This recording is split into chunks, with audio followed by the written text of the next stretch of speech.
June 6, 1944. The world was at war, and the fate of Europe rested on what would happen that day.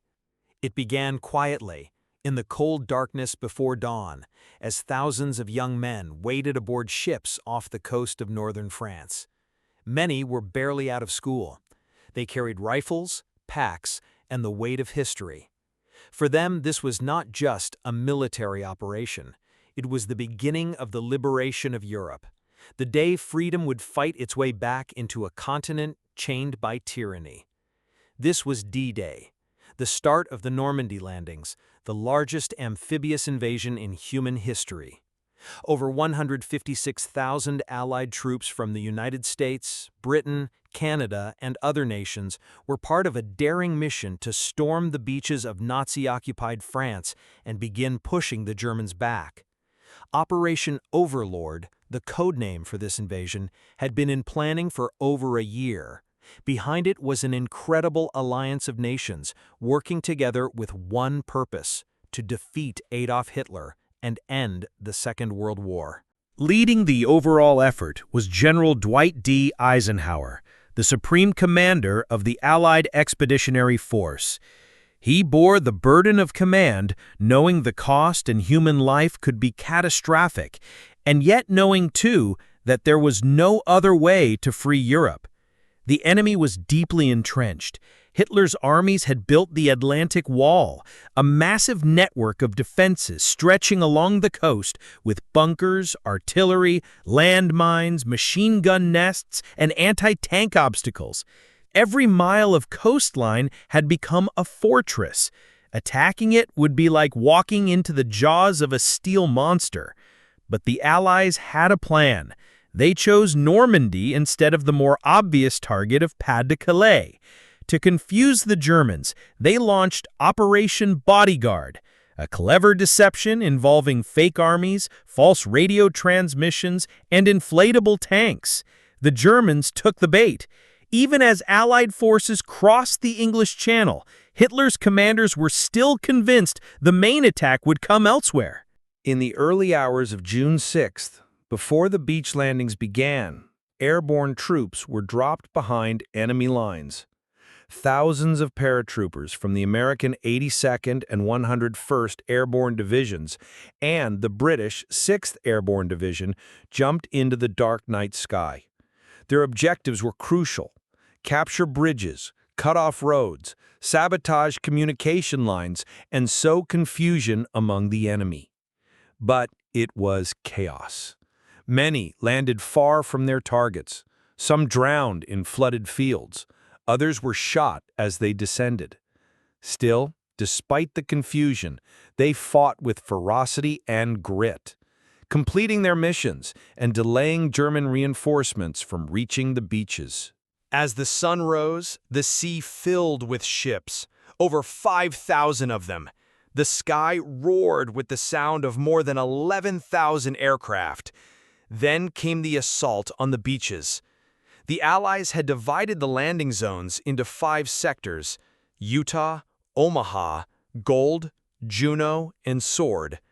At Utah Beach, American forces landed with fewer losses than expected, thanks to excellent naval support and the leadership of experienced commanders.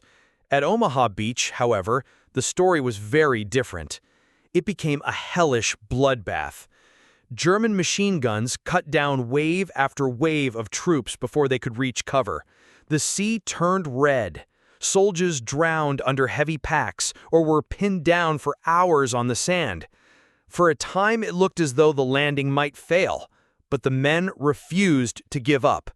Inch by inch, they pushed forward, breaching the German lines. On Gold Beach, British forces advanced quickly, capturing key roads and linking up with other units inland. At Juno Beach, the Canadians faced intense resistance but managed to penetrate farther than any other force that day. On Sword Beach, British and French commandos fought bravely, pushing eastward and connecting with airborne troops already holding ground inland. The cost was enormous. By the end of the day, more than 10,000 Allied troops were dead, wounded, or missing. German casualties were also heavy. And yet, by nightfall, the beaches of Normandy were in Allied hands. A fragile foothold had been established, one that would grow into a tidal wave.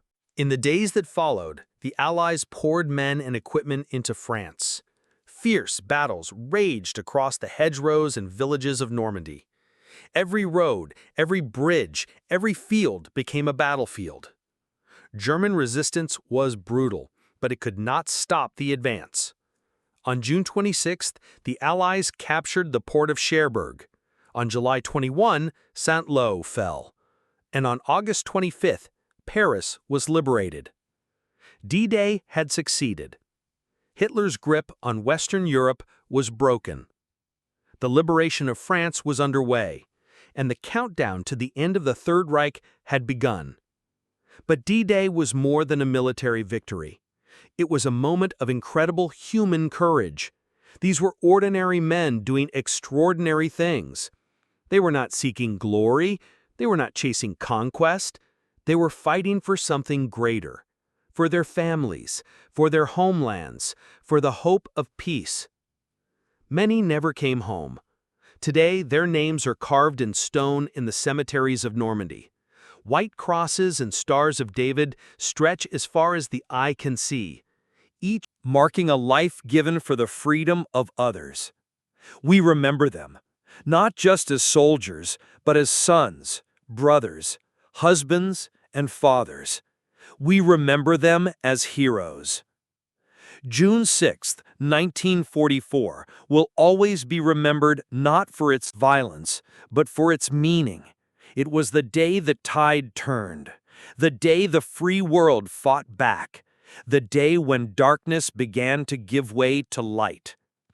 D-Day was not the end of World War II, but it was the beginning of the end. And in that moment, humanity took one step closer to peace, carried forward by the courage of those who were willing to risk everything for all of us. Thanks for watching. If you enjoyed this video, don't forget to like, comment, and subscribe for more amazing content. And hit the bell icon so you never miss an update. We'll see you in the next one. Until then, stay curious.